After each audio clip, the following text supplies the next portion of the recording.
guys, welcome back to my YouTube channel. My name is Christelle, a fashion enthusiast and student who is interested in exploring the ways that fashion and fashion history have shaped our world. If that sparks your interest, be sure to subscribe to follow along the journey. In part 1 and 2 of my Fashion Killer breakdown, I talked about the first 18 brands A$AP Rocky mentioned, going through the history of everything from Prada to Isabel Marant. This video is the last in a 3-part series.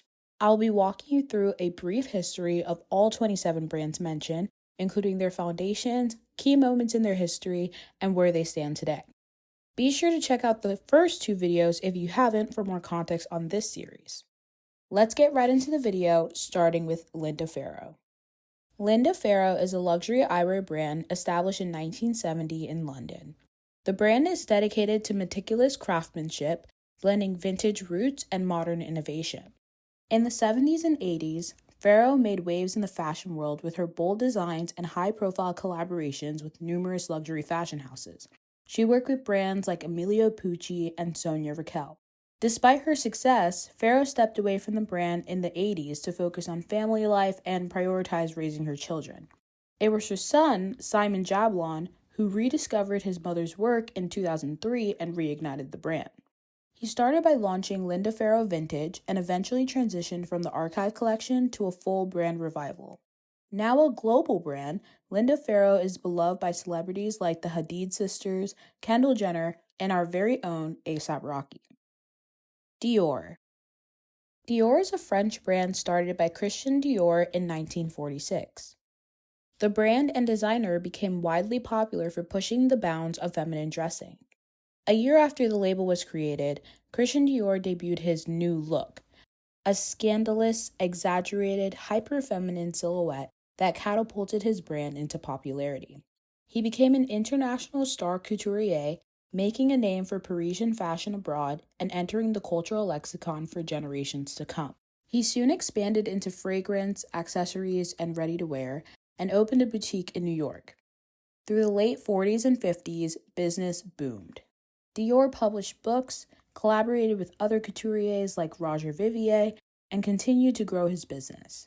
After his death in 1957, his pupil, Yves Saint Laurent, became the house's creative director. Since Saint Laurent, the house has been led by many notable designers such as Marc Bohan, John Galliano, and Maria Grazia Chiuri, the first female creative director.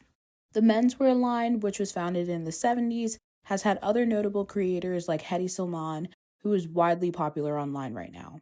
The house is currently led by Jonathan Anderson, the creator of J.W. Anderson.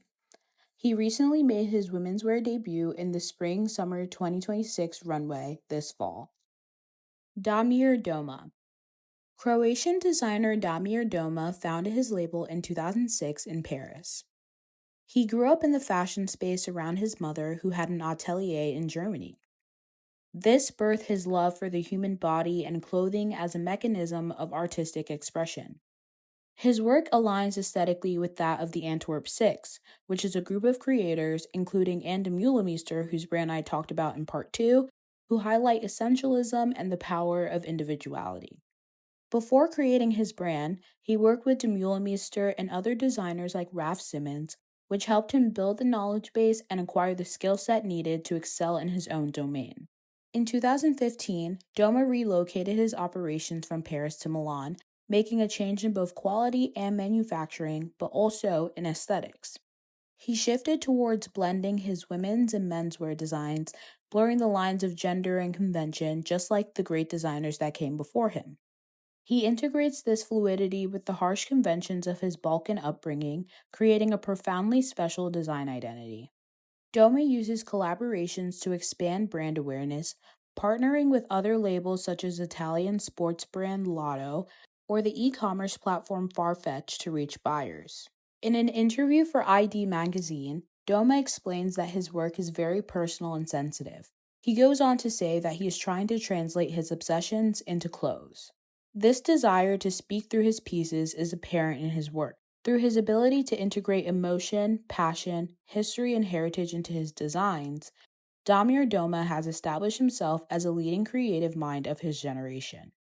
Vena Cava. In 2003, Two Parsons alumni, Lisa Mayock and Sophie Buha, founded Vena Cava out of their living room. Their brand would focus on vintage aesthetics, historical references, and random objects, mashed together to create one-of-a-kind pieces. They prioritized timelessness and style and wanted to create collections that help consumers balance their individual style with trends. Buha and Mayock shared interest in thrifting guided a lot of their design decisions. Their hand-drawn prints and intricate embroidery led them to multiple CFDA and Vogue Fashion Fund nominations. Their first show was an impromptu showing that they created because they were not invited to show for the Parsons honors thesis. Though it was intended for friends and family, it lined up with Fashion Week and drew crowds of high-profile individuals like the fashion director of Barney's and critics from the New York Times. They left the show enthralled by the fast life of luxury fashion and wanted more. They continued to make contemporary and trendy pieces into the 2010s, but eventually closed the brand around 2014. Now, both lead designers are embarking on their own journeys and foraying into jewelry and other areas of apparel. Tom Ford. Tom Ford is a fashion designer and creative director who launched his label in 2005 after leaving his position as creative director at Gucci.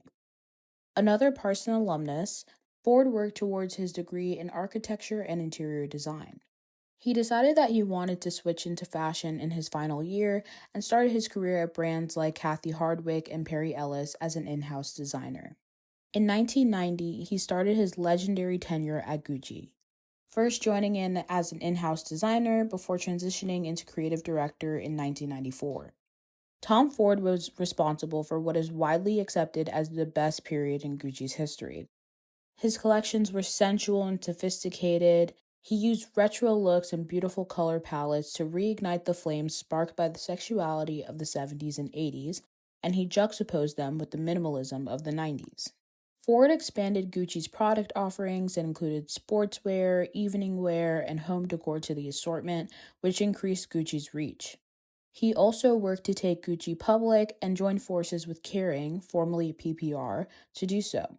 He left soon after, citing creative differences with the PPR leadership. At his own label, he creates menswear that has the same injection of sensuality as his work at Gucci. He also makes eyewear, fragrance, and beauty products. He's dipped his toe into the film industry, directing films such as Single Man in 2009 and Nocturnal Animals in 2016. Ever since Ford stepped down from his label in 2023, Tom Ford has been owned by Estee Lauder companies. Thom Browne. Thom Browne's label started as a made-to-measure suit-making business in New York City in 2003. Browne started his career at Club Monaco as a sales assistant and eventually a designer. Using that role as a learning experience, Browne was soon equipped to begin his career in menswear. He wanted to make a luxury brand that exuded class, stating that jeans and a t-shirt have become the establishment. Everyone's dressed down, so actually putting on a jacket is the anti-establishment stance. He started with 5 suits and debuted his first menswear collection just 2 years later. The collection received critical acclaim, and Browne started making custom pieces for big names like David Bowie. By 2008, Browne's impact was in full effect. He had won GQ's Man of the Year and already opened his first flagship store in New York. He was the recipient of CFDA awards, and his name and brand was only growing by the day. In 2011, he unveiled a women's wear collection, which was commissioned by Michelle Obama for her husband's second inauguration. The brand continued to grow throughout the 2010s, opening a women's wear flagship store, expanding internationally, and showing in Paris. Thom Browne still retains stake in the business and remains at the helm of the brand's creative endeavors. Rick Owens. Rick Owens is an American designer born in 1970s California who started his brand in 1994.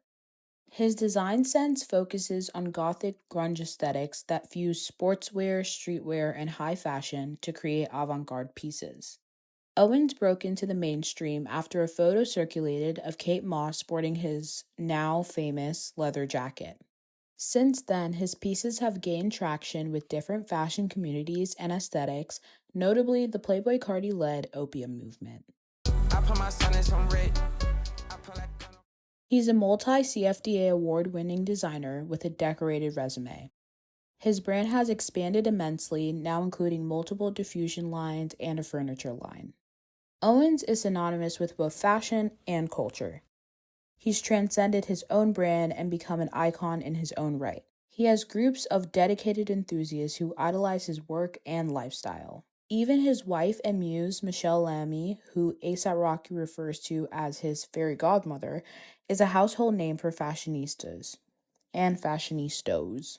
Even today, Rick Owens continues to reinvent the fashion space and popularize his occult, gothic style philosophy. He's on every young adult's mood board, and deservedly so. He has become one of the biggest fashion legends of this century. Raf Simons. Raf Simons is a Belgian designer who started his menswear line in 1995. After spending years being a designer, academic, and professor at various fashion institutions, Simons' work transformed into a blend of all of his influences: music, Margiela, and Long. He took all these inspirations and leveraged them to create a youthful take on traditional business attire at his own label. Though Raf Simons and his brand are extremely popular, what makes him an incredible designer is not only the incredible work that he's done at his label, but also the ways that he's transformed other labels and made them uniquely his own. Raf Simons is, some may say, the king of side quests. In 2005, after launching his second menswear line, Raf by Raf Simons, the designer joined Jil Sander as creative director for 7 years. He left Jil Sander in 2012 for Dior, replacing John Galliano and carving his own image into the brand's identity. He went on to work for Calvin Klein and is currently at Prada. He has a decorated resume, to say the least, and is constantly making history, pushing boundaries, and seamlessly blending business and fashion. Versace. Gianni Versace created his label in 1978. Inspired by the women in his life, Versace sought to create extravagant pieces that celebrated elegance and the female form. He was influenced by Mediterranean aesthetics and culture, which was reflected in his work. He broke out of the confines of femininity, contrasting masculine shoulders with traditional silhouettes, blending sex appeal and power, and ultimately making clothing that reflected the evolution of women and their sexuality. He used his sister Donatella as a muse, adding a personal touch to his collections that resonated with women across the globe. Versace's designs and runways were star-studded and insanely well received. In his personal life, Gianni Versace's warmth and kindness made him beloved in the fashion community. Because of both his popularity personally and professionally, news of his murder sent the fashion community into shock. In the midst of her grief, Donatella Versace took over the brand, promising to and succeeding at honoring her brother and what he built. Donatella's reign saw Versace continuing to break boundaries and remain in the mainstream.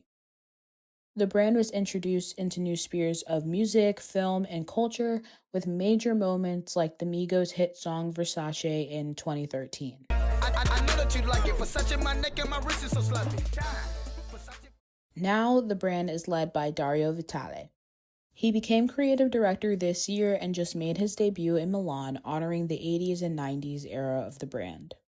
Much like the other brands in this series, Versace joins artistry with aesthetics. In doing that, each of these designers subvert popular culture to explore something new. They tap into the untouched and the underrepresented and make beauty of it. Fashion is an amalgamation of all of our tastes, experiences, and history. It's an expression of self. It gives people a platform to create meaning and beauty in their everyday life. In the wise words of Gianni Versace, don't be into trends. Don't make fashion own you, but you decide what you are, what you want to express by the way you dress, and the way you live. Thank you all so much for tuning into this video. I hope you enjoyed my little motivational speech at the end there. This is the final installment of my series, so I hope you enjoyed everything I've put out so far.